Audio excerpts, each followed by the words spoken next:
할렐루야. 예배에 참여하신 모든 성도님들을 예수님 이름으로 축복합니다. 다 함께 일어나서 우리 하나님께 감사의 찬양 드리도록 하겠습니다.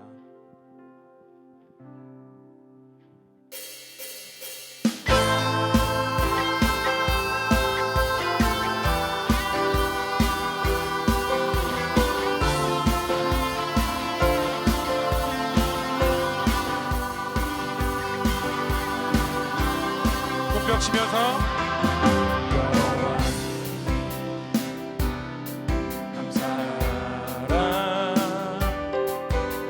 선함과 인자하심 영원하리. 여호와 감사하라. 그의 이름 불러 내가 노래하리라. 여호와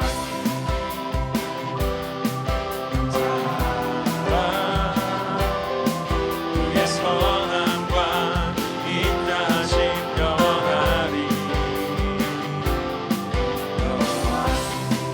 감사하며 그의 이름 불러 내가 노래하리라. 할렐루야. 우리 하나님을 찬양합시다. 그의 아름다움 노래합시다. 할렐루야. 우리 하나님을 선포합시다. 그의 행하심 노래합시다. 영원히 여호와께 여호와 감사하라. 그의 선함과 인자하심 영원하리. 여호와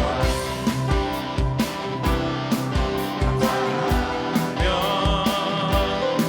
그의 이름 불러 내가 노래하리라. 할렐루야. 우리 하나님을 찬양합시다. 그의 아름다움 노래합시다. 할렐루야. 우리 하나님을 선포합시다. 그의 행하심 노래합시다. 할렐루야. 우리 하나님을 찬양합시다. 그의 아름다움 노래합시다. 할렐루야. 우리 하나님을 선포합시다. 그의 행하심 노래합시다. 영원히 성령이여 임하소서. 내 마음 나의 심령 위에 주님의 은혜의 향비 내려 나를 꽉 적셔주옵소서. 주의 권세 주의 능력 지금 이 시간 임하셔서 악한 권세 모두 깨뜨리고 주님 나라 임하소서. 영광 할렐루야. 예수의 그 피가 내게 승리 주의 구원이 되시네. 영광 할렐루야.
앉아서 계속 찬양하겠습니다.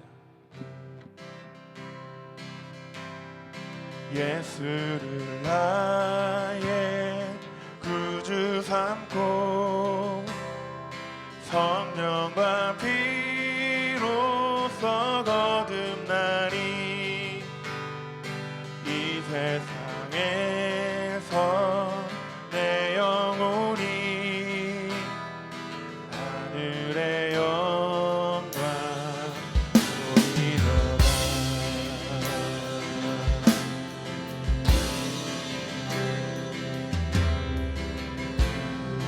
예수를 나의 구주 삼고 성령과 피로써 거듭나니 이 세상에서 내 영혼이 하늘의 영광 누리도다. 이것이 나의 간증이요 이것이 나의 찬송일세. 나 사는 동안 끊임없이 구주를 찬송하리로다. 온전히 주께 온전히 주께 맡긴 내 영 사랑의 음성을 듣는 중에 천사들 왕래하는 것과 하늘의 영광 보이노라. 이것이 나의 간증이요 이것이 나의 찬송일세. 나 사는 동안 끊임없이 구주를 찬송하리로다. 주 안의 기쁨 누림으로 마음의 풍랑이 잔잔하니 세상과 하늘 한 곳 없고 소망 주만 보이도다. 이것이 나의 간증이요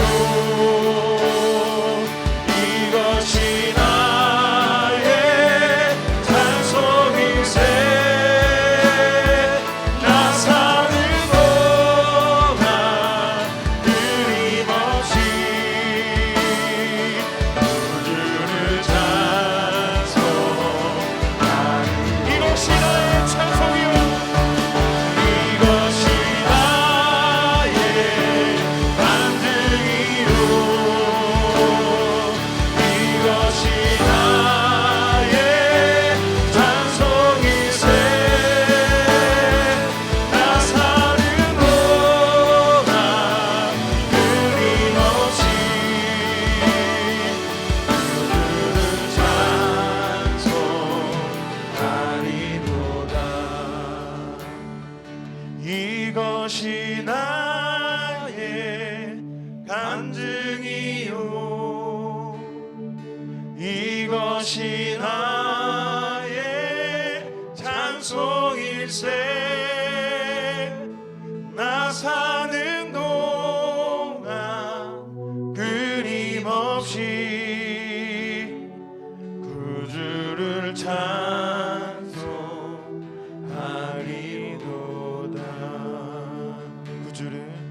구주를 찬송하리로다.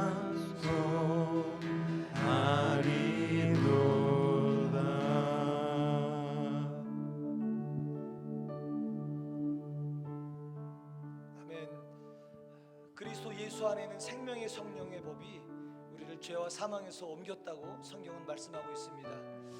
우리가 그 은혜를 기억하면서 우리 삶에서 방종하지 않고 육신의 일을 따르지 아니하고 성령을 따라 사는 우리 모두가 되기를 축복합니다. 모든 상황 속에 함께 하시는 하나님을 경외하는 그리스도인으로 살아가기를 함께 우리 기도하겠습니다. 기도하실 첫 번째 제목은 하나님, 이 땅과 대한민국을 붙들어 주십시오. 인권 과잉으로 죄까지 용납하는 대한민국을 고치시고 진정으로 인권이 필요한 북녘 땅 성도들의 기도를 신원해 주셔서 마음껏 하나님을 예배할 수 있는 날이 속히 오게 해 주십시오. 한국과 중국에서 홍수 등의 여러 재해로 인해서 어려움 겪는 사람들의 마음을 위로해 주시고 서로 사랑을 실천하여 극복하고 회복되게 해 주십시오. 두 번째 제목은 하나님, 교회를 굳세게 해 주십시오. 오직 하나님 말씀만을 선포하여 복음으로 생명을 낳게 해 주시고 믿음의 세대를 키우는 교회 되게 해 주십시오. 특별히 이 땅에 있는 모든 교회마다 맡겨주신 영혼 돌봄에 어려움이 없게 하시고 유난을 잘 극복하여 주신 사명들을 감당할 수 있게 해 주십시오. 세 번째 기도 제목은 하나님, 믿음의 가정들이 되게 해 주십시오. 예배가 살아있고 하나님이 주인 되신 가정이 되어서 정금 같은 신앙이 전수되게 해 주십시오. 패밀리 패션을 통해서 우리 목소리를 높이 하나님을 찬양하며 기도하여서 그리스도와 함께한 상속자인 우리 인생의 가치를 발견하게 해 주십시오. 우리 간절한 마음으로 주의 한 분의 주가 함께 기도하겠습니다.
예수님, 이 땅과 대한민국을 지켜주시고 교회를 교회되게 해주시고 온전히 복음만을 전파하여서 열방이 하나님을 선포하는 빛의 역할을 감당케 해주십시오. 또한 가정마다 정금 같은 신앙을 물려줄 수 있게 하여 주십시오. 파워웨이브의 패션의 은혜를 주셔서 다음 세대가 하나님을 위해서 인생을 결단하는 그런 시간 되게 해주십시오. 함께 모이지 못하는 동안에 흐트러졌던 우리 믿음의 상태를 회복하고 온 가족이 하나님을 소리 높여 찬양케 해주십시오. 우리 예배를 기쁘게 받으시는 예수 그리스도의 이름으로 기도드렸습니다. 아멘. 이 시간 성가대의 찬양이 있겠습니다.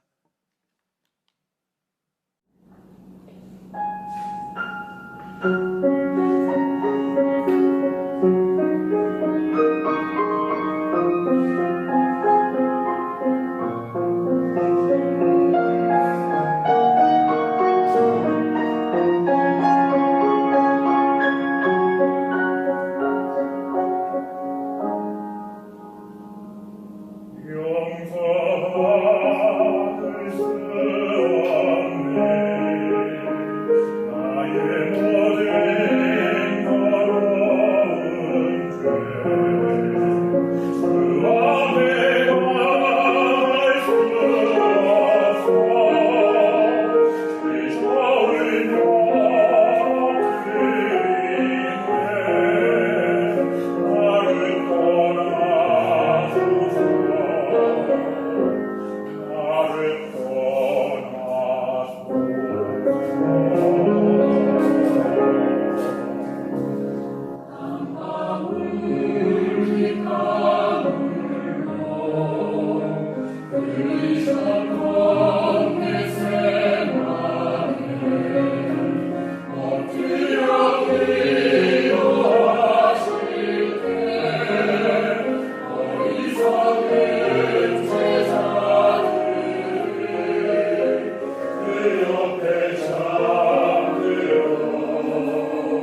아멘. 우리에게도 이 고백과 감사가 있기를 축복합니다. 우리 함께 하나님께 영광의 박수 올려드리겠습니다.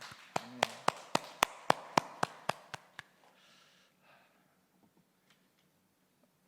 오늘 예배가 마치고 저녁부터 오후에 패밀리 패션이 시작됩니다. 오늘부터 해서 토요일까지 7일간 가정에서 진행됩니다. 그러니까 이제 많은 분들이 의문도 있으신 것 같아요. 인터넷으로, 그것도 가정에서 어떻게 할까 고민하시는 분들을 위해서 오늘 간단하게 지침과 팁을 드리도록 하겠습니다. 아래 자막으로 물론 안내가 되겠습니다만 메모를 하시고 우리 부모님들과 또 우리 다음 세대, 우리 자녀들을 그렇게 도와주시기를 바랍니다. 첫 번째는 적으라입니다. 적으라. 예배 들어오기 전 지금부터 우리의 기도 제목이 무엇인지를 적는 것입니다. 부모님도 직접 적으시고 우리 자녀들에게도 그렇게 도와주십시오. 뭐 그냥 하고 싶은 것, 되고 싶은 것, 원하는 걸 일단 다 적는 겁니다. 두 번째, 찾으라입니다. 그 강사님이 말씀하시는 것 중에서 내가 붙잡을 말씀, 내 기도 제목들을 찾아서 또 적는 겁니다. 그럼 세 번째는 무엇이냐면, 세 번째는 쌓으라입니다. 그러면 두 번째 시간이 되면 내가 먼저 적은 것도 있고 두 번째 찾은 게 있으니까 두 번째 시간에는 기도의 제목이 2배로 늘어났거든요. 그 읽으면서 같이 기도도 할 수 있겠죠. 그렇게 쌓아가는 것입니다. 네 번째는 나누라입니다. 그렇게 쌓은 것들을 하루하루 지나갈수록, 특별히 마지막 날에 가까이 갈수록 어떤 기도 제목들을 찾았었는지, 그래서 쌓아왔는지를 함께 이렇게 나누는 것입니다. 자녀들도 나누고 부모님들도 자녀에게 함께 이렇게 나누어 주시는 것입니다. 그리고 다섯 번째는 외치라입니다. 우리의 목소리로 정말 기회 될 때마다 함께 외쳐 찬양하고 기도하겠습니다. 그래서 찾으시는 거죠. 어디가 가장 외부의 방해를 덜 받고 예배하기 좋을까? 거실일까? 안방일까? 우리 아이 방일까? 아니면 심지어는 화장실일까? 같이 찾으셔서 우리 기억하시면서 적으라, 두 번째 찾으라, 세 번째 쌓으라, 네 번째 나누라, 다섯 번째 외치라. 그렇게 해서 우리 이번 패션 집회가 끝나고 나서는 다시 모일 때 인터넷을 통하여서 모든 공간까지, 깊숙한 곳까지 복음이 증거된 것으로 인해서 함께 기뻐할 수 있게 되기를 축복합니다. 오늘부터 토요일까지입니다. 꼭 기억해 주십시오. 오늘은 7시, 평일은 7시 반입니다. 우리에게 주시는 하나님 말씀 함께 보겠습니다. 하나님 말씀 로마서 5장 17절 그리고 21절 두 절을 보겠습니다. 개역 개정으로 한 목소리로 우리 함께 읽도록 하겠습니다. 17절부터 읽겠습니다. 한 사람의 범죄로 말미암아 사망이 그 한 사람을 통하여 왕노릇하였은즉 더욱 은혜와 의의 선물을 넘치게 받은 자들은 한 분 예수 그리스도를 통하여 생명 안에서 왕노릇하리로다. 아멘. 21절입니다. 이는 죄가 사망 안에서 왕노릇한 것 같이 은혜도 또한 의로 말미암아 왕노릇하여 우리 주 예수 그리스도로 말미암아 영생에 이르게 하려 함이라. 아멘.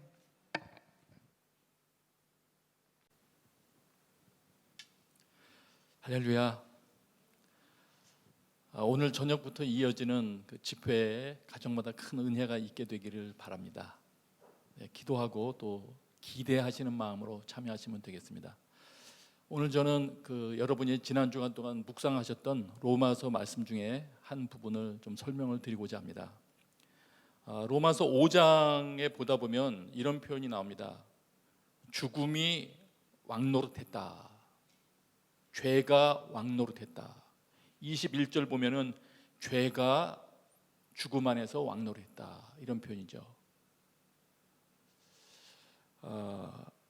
5장에만 해도 죽음이 왕노릇했다라는 표현, 하여튼 죽음이든 죄든 다 대표하는 그 말들인데요. 한 맥락의 말들인데 그것이 왕노릇을 한다. 이게 뭘 의미하는 것일까요? 왕노릇한다는 것은 어쨌든 다스린다는 것인데 이거는 통치하는 자와 다스림 받는 자의 차이는 통치하는 자는 다스리는 자의 의견이나 취향을 제재할 수도 있고 그의 뜻대로 어느 정도의 힘을 동원해서도 그의 뜻을 펼쳐갈 수 있습니다. 그렇기 때문에 만일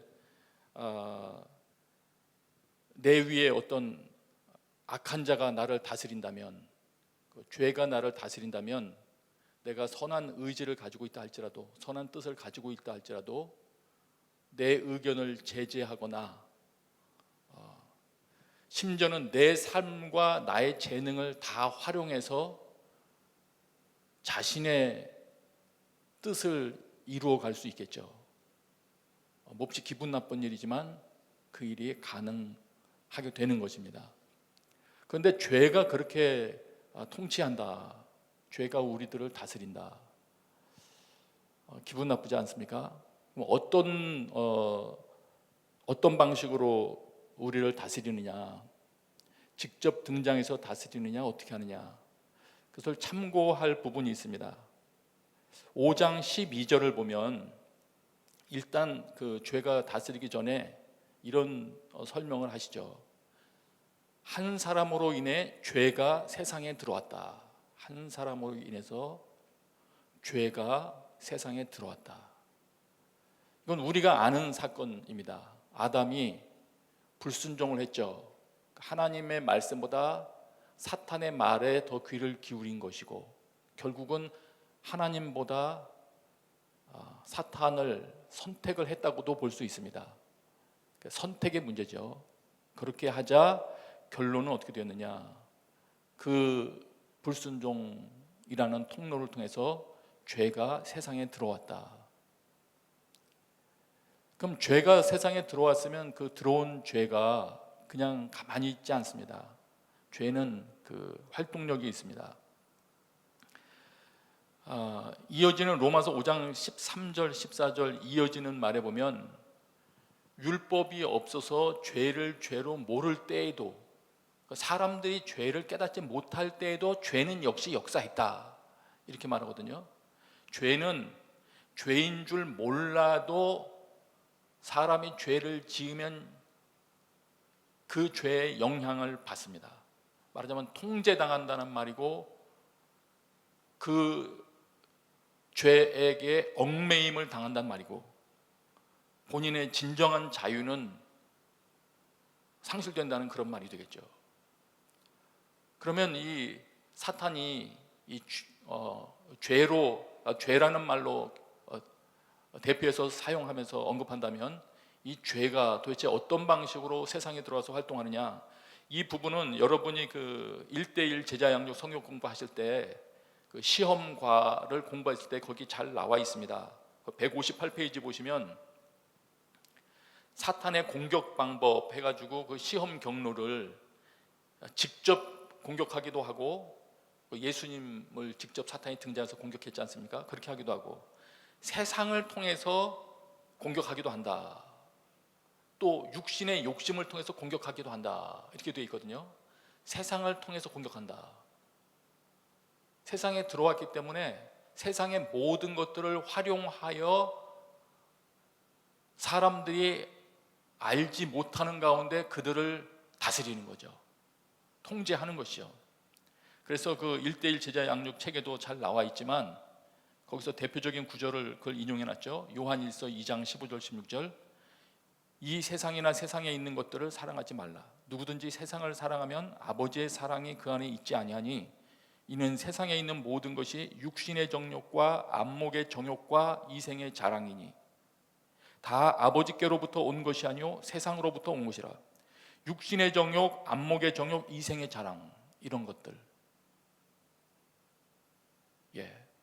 명예욕도 포함될 수 있을 것이고, 우리의 눈의 욕심을 채우는 그 영역도 있을 수 있을 것이고, 어쨌든 요약한다면 로마서 12장 2절에도 이 세대를 본받지 말라 하신 이 모든 것을 포함한다면, 사탄이 주로 사용할 수 있는 효과적인 통제의 무기는 세상 가치 시스템입니다. 세상 가치 체계. 실제적인 정치 시스템이 될 수도 있겠고, 아니면 눈에 보이지 않는 관습일 수도 있고, 다양한 것들이 있을 수 있는데, 어쨌든 사탄은 충분히 그런 것들을 활용할 수 있다. 결론이 뭐냐? 그렇게 해서 우리로 하여금 하나님으로부터 멀어지게 하고 하나님의 말씀이 의식에서 흐려지게 만든다. 그러면 어떻게 됩니까? 점점 더 죄에 묶이게 됩니다. 점점 더 얽매이는 삶을 살게 되고 또 다른 항목의 새로운 죄를 범함으로 새로운 죄에 또 한 번 더 얽매이죠. 더 종노릇하게 되는 겁니다. 헤어나오기가 점점 힘들게 되는 것이죠. 그러나 성경에 보면 하나님이 원하시는 바는, 창조 당시부터 하나님께서 원하시는 바는 이런 죄에 지배받는 그런 삶은 아니었습니다. 로마서 말씀을 인용해 본다면 이미 죄를 지은 그들을 향해서 언급한 말을 참고한다면 우리도 또한 새 생명 가운데서 살게 하려는 것입니다. 하나님은 하나님이 주시는 생명을 가지고 살게 하기를 원하십니다. 진리 가운데서 자유롭게 살기를 원하시고 죄의 종으로 살기를 원치 아니하십니다. 하나님을 섬기는 자로 살기를 원하시는 것이죠. 하나님을 섬기는 자로, 하나님의 종으로 살아갈 때에는 하나님은 자유를 주십니다. 그 차이가 있습니다.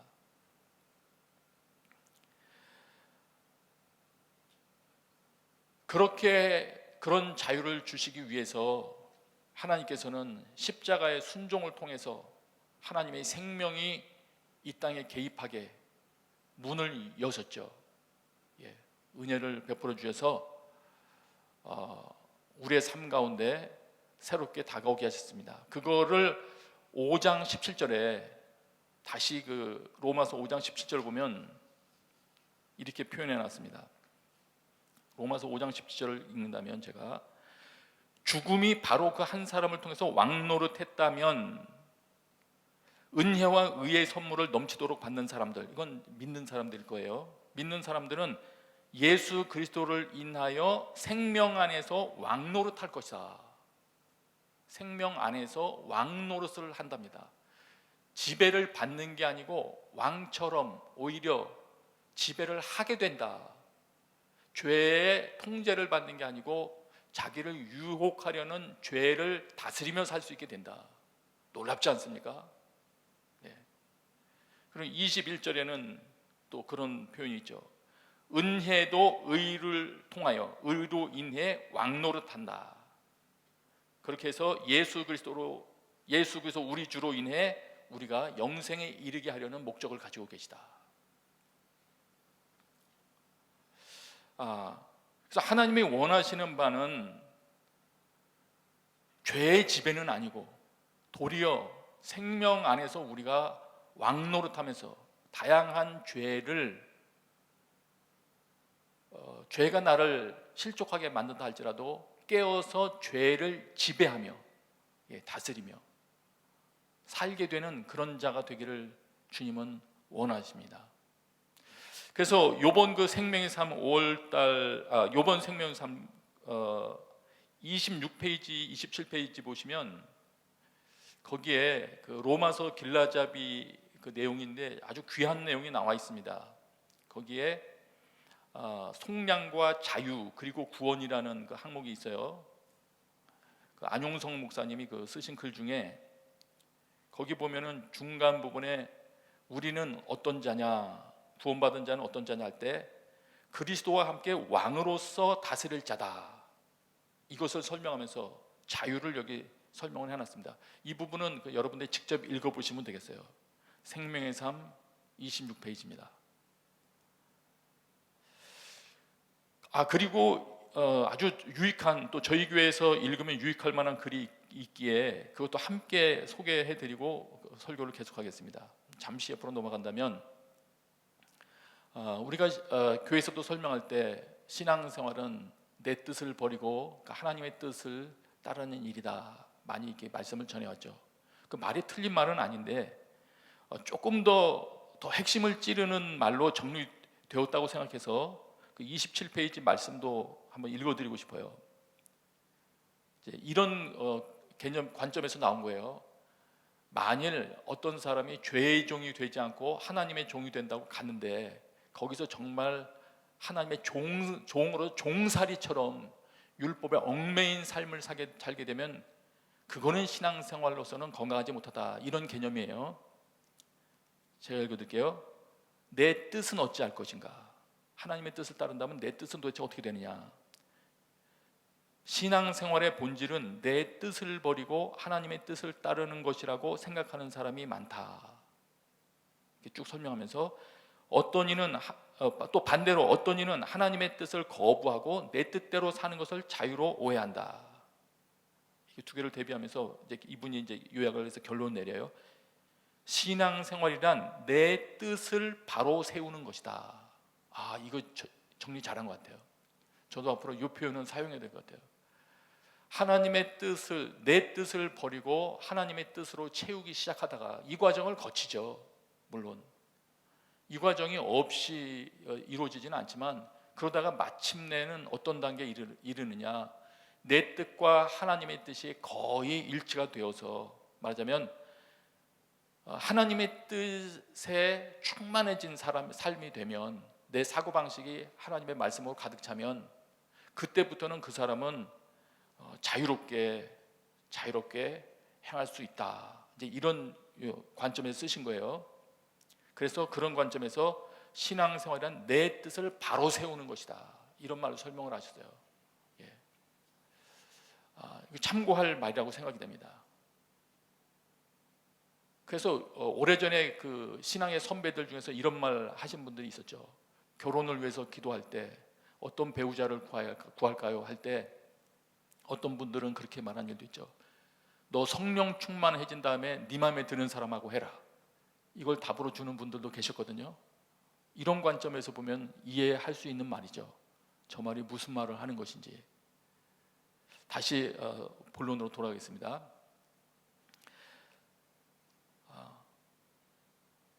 하나님은 우리가 무엇인가 얽매이는 게 아니라 생명 안에서 왕노릇하기를 원하신다. 하나님의 뜻으로 가득해서 진정한 자유로 살아가기를 원하신다. 자, 그러면서 그 다음 또 생각해야 될 부분은 5장 21절에, 로마서 5장 21절에 이런 부분이 나오는 거예요. 은혜의 통치. 다른 번역을 보면 은혜가 의를 통하여 사람을 지배한다. 물론 목적은 있어요. 예수 그리스도로 말미암아 얻는 영원한 생명에 이르게 하려는 것이다. 은혜가 의를 통하여 군림한다. 이렇게도 번역할 수 있고요. 은혜가 통치한다. 여러분, 은혜가 통치한다는 건 무슨 말일까요? 예수 그리스도로 인하여 은혜의 통치가 시작이 되었다. 죄의 지배를 받던 우리에게 하나님의 은혜의 통치가 시작이 되었다. 여기에 대해서도 하나를 오늘은 또 소개를 해드려야 되겠습니다. 이제 많은 경우 이렇게 생각하는 사람들도 있습니다. 은혜, 그럼 하나님이 거저 주시는 것, 우리의 자격과 상관없이 거저 주시는 것. 그러다가 보니까 생각이 어느 방향으로 흘러가게 되냐면 우리의 모든 삶과 행함과는 관계없이 하나님이 그냥 주시는 것이니까, 은혜가 더 강해서 죄의 지배보다 강하니까 하나님이 마침내 하시겠구나, 이런 식의 방향을 잡아서 그 논지가 흘러가게 되는 경우가 있습니다. 그래서 그런 것에 그 우려점을 바울 사도도 교정해 주시고자 로마서 6장 1절부터는 은혜가 있다고 해서 그렇다고 죄를 짓겠느냐 하면서 이제 부연 설명도 하셨죠. 그런데 제가 오늘 또 소개해드리고 싶은 거는 최근 그 신학자들의 연구 중에서 그 바클레이라는 분이 번역서로는 바울과 선물이라는 그 책으로 번역됐는데 상당히 최근에 나온 책이에요. 아마존에서도 이게 검색을 해보면은 그 영어 잘하시는 분들은 그 킨들로 다운로드 받아서 보시면 빨리 볼 수 있을 것입니다. 그런데 페이지 수가 좀 많습니다. 1000페이지가 좀 넘어요. 거기서는.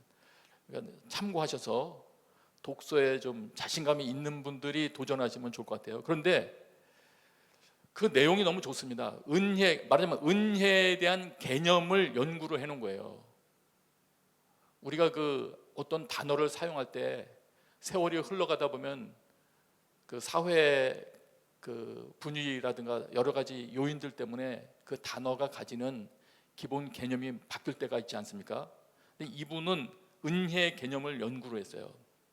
은혜와 걸맞는 정당한 것이 없을 때는 이제 선물이라는 개념으로 쭉 연구를 했는데, 그래서 처음에 이 용어가 쓰여지던 그 당시 사회, 또 심지어는 유대교 내에서는 이것이 어떻게 쓰였는지, 그 다음에 유대교를 넘어서서 우리 기독교 개신교 쭉 발전해 오면서 이 은혜의 개념이 신학자들 사이에서는 어떻게 이해가 됐고 또 어떻게 교회에서 쓰여졌는지를 아주 그 끈기를 가지고 그 연구를 하셨더군요.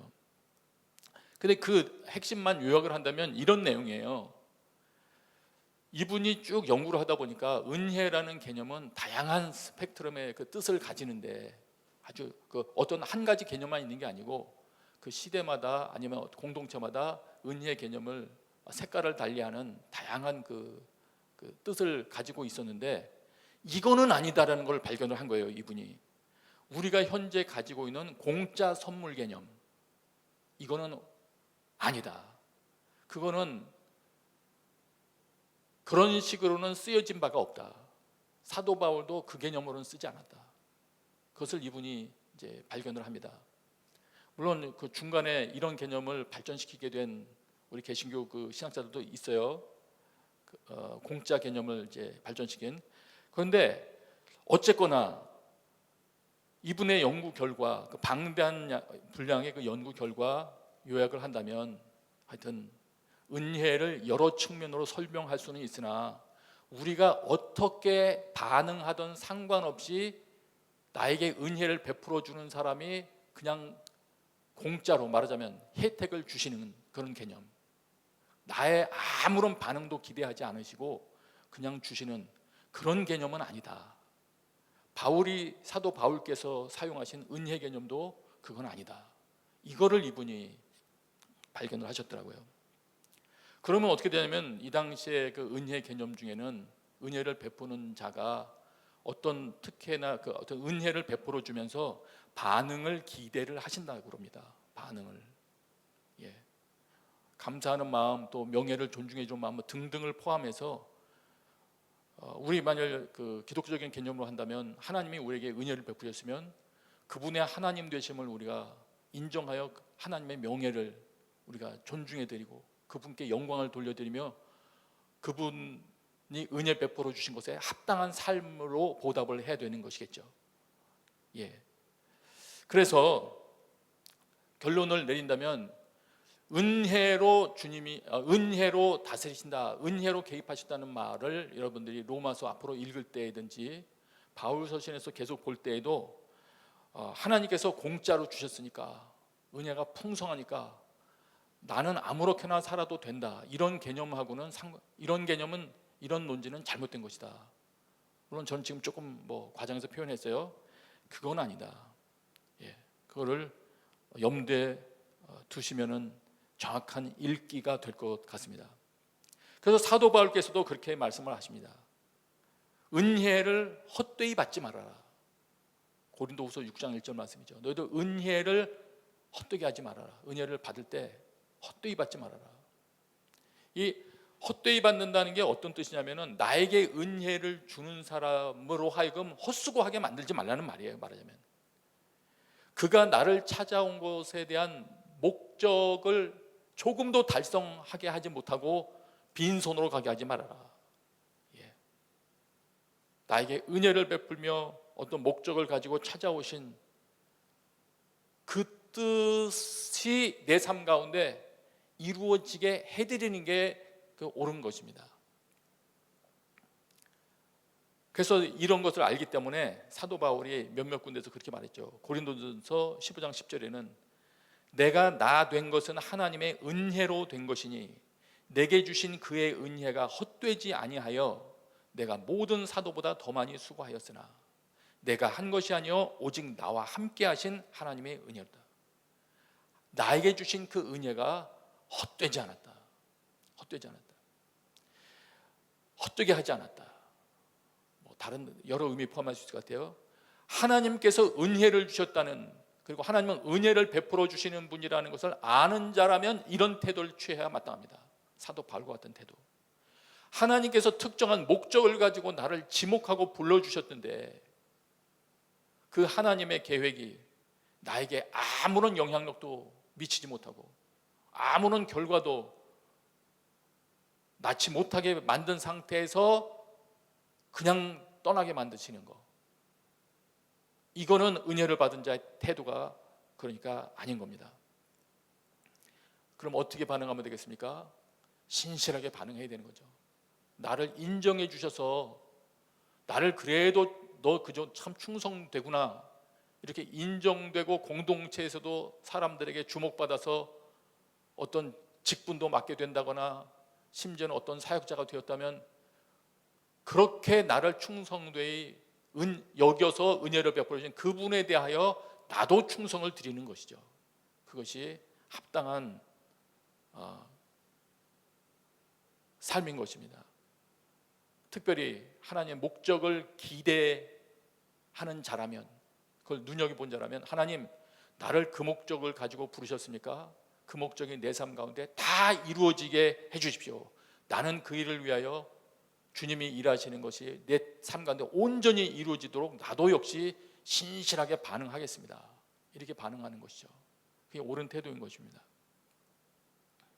조금 더 말씀드리면, 아까 그 읽었던 고린도후서 6장 1절을 그 앞부분부터 고린도후서 5장 17절 부분부터 보면은 이런 말로 쭉 이어집니다.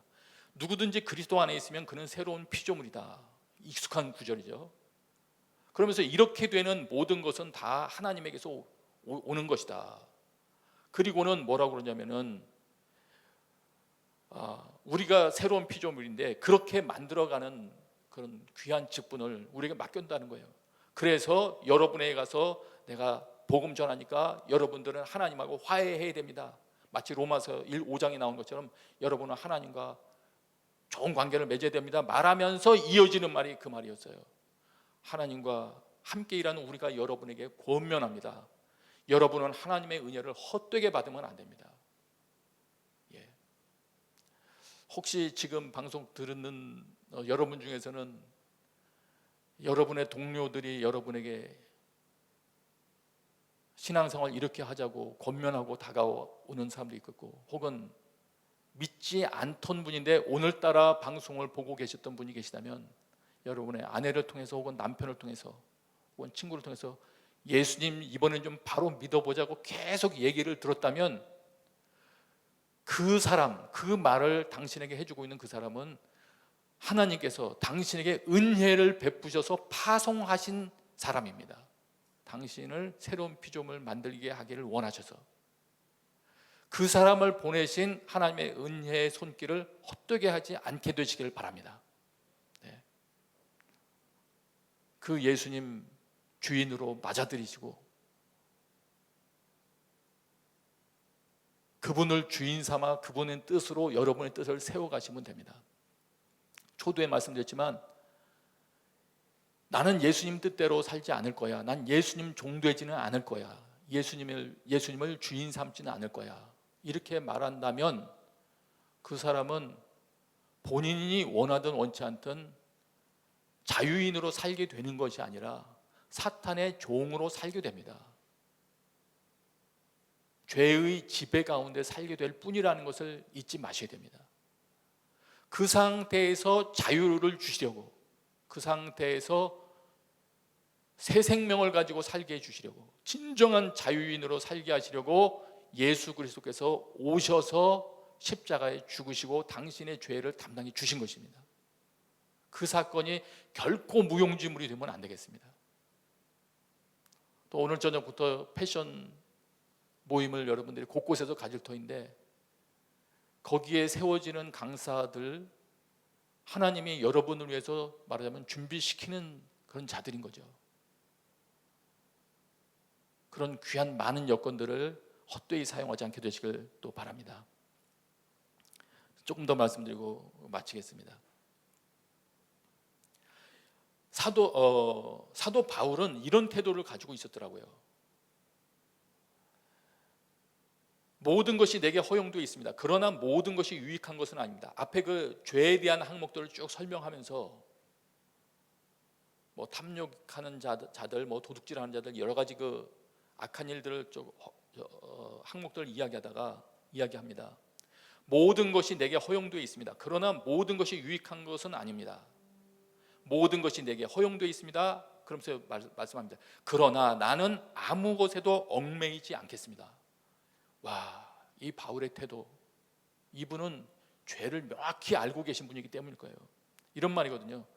나는 진정한 자유인으로 살아가기를 원한다. 나는 나의 유익 하나 챙기려고 다른 것에 머리 숙여서 다른 것에 제재를 받지 않을 거다. 나는 아무것도 나를 좌지우지 못하게 하겠다. 예. 내 위에 하나님을 제외한, 예수 그리스도를 제외한 다른 권위자를, 다른 말하면 지배자, 통치자를 세우지 않겠다. 이런 결심이 있는 분이셨더라고요. 여러분, 우리도 사도 바울의 이 고백처럼 하나님, 저에게도 다시 한번 기회를 주십시오. 다시 한번 모든 죄를 이길 수 있는 강력한 은혜의 통치를 저에게 허락해 주셔서 제가 이제 그 은혜를 통하여 새 힘을 얻어서 죄의 지배를 받는 삶을 이어가는 것이 아니라, 또 끊어야 할 습관, 끊지 못하고 이어가는 것이 아니라 당당하게 왕처럼 모든 거짓된 습관이나 나의 더러운 그런 습관들 다 끊어버리고 죄를 다스리며 죄를 지배하며 살게 하여 주옵소서. 그래서 가인처럼 미운 그런 유혹이 찾아왔을 때 살인으로 이어지는 실수하지 않게 하여 주시고, 그런 충동이 찾아올 때, 다양한 종류의 세상이 주는 유혹이 찾아올 때 당당하게 맞서서 지배하고 왕처럼 다스려내는 삶을 살게 해주십시오. 나의 왕은 오직 주님 당신뿐입니다. 이런 고백이 있는 삶을 살게 되시기를 바랍니다. 하나님은 원하십니다. 우리가 온전한 새 생명 가운데 그렇게 살기를 원하십니다. 죄의 지배 가운데 살기를 원치 않으십니다. 이제는 같이 기도하겠습니다. 우리 같이 기도하실 때, 주여, 오늘 내 삶 가운데 은혜로 저의 모든 삶을 다스려 주옵소서.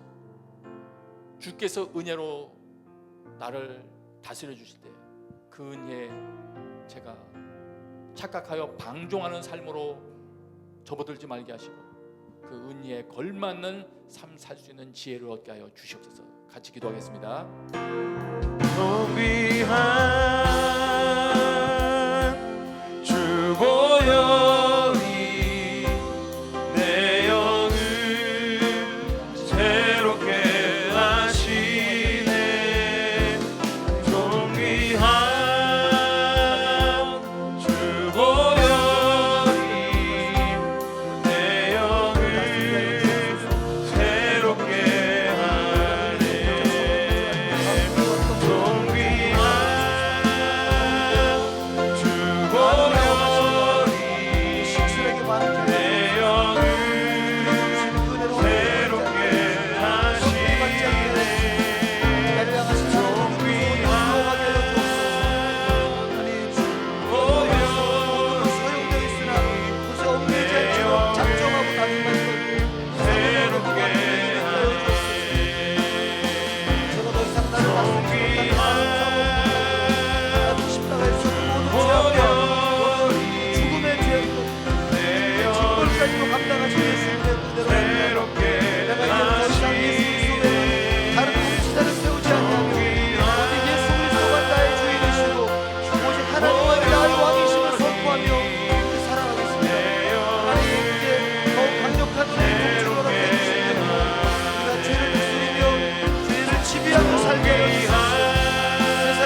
영원한 우리의 왕이심을 고백합니다.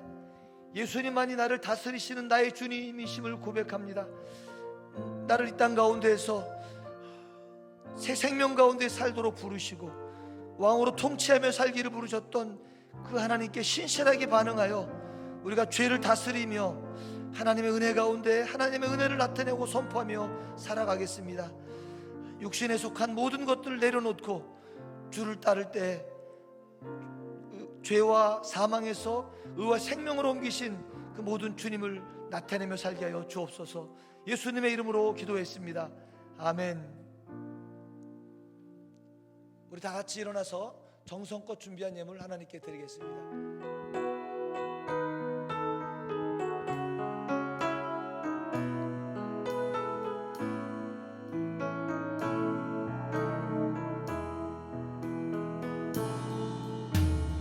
선한 능력으로 안으시네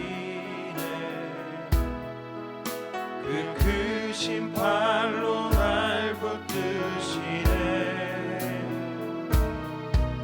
절망 속에도 흔들리지 않고 사랑하는 주 얼굴 구하리 주님이 마신 고난의 승자는 우리도 감사하며 받으리 주님의 남은 고난 채워가며 예수와 복음 위에 살리라 선한 능력으로 일어서리 주만 의지하리 믿음으로 우리 고뇌하네 주 오실 그날 영광의 새날을 맞이하리 영광의 새날을 맞이하리 영광의 새날을 맞이하리. 하나님 감사합니다. 오늘도 주님 앞에 저희들의 마음과 저희들의 삶을 올려드립니다. 받아 주시옵소서. 이제는 우리 주 예수 그리스도의 은혜와 하나님 아버지의 크신 사랑과 성령님의 교통하심이 곳곳에서 하나님을 주목하며 예배하는 모든 가정 위에 지금부터 영원토록 함께 계시기를 간절히 축원하옵나이다. 아멘. 우리 함께 오른손 들고 하나님을 찬양하겠습니다. 살아계신 주 나의 참된 소망 걱정 근심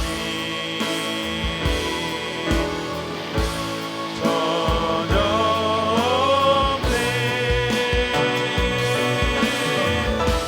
사랑의 주의 갈 길이 또하니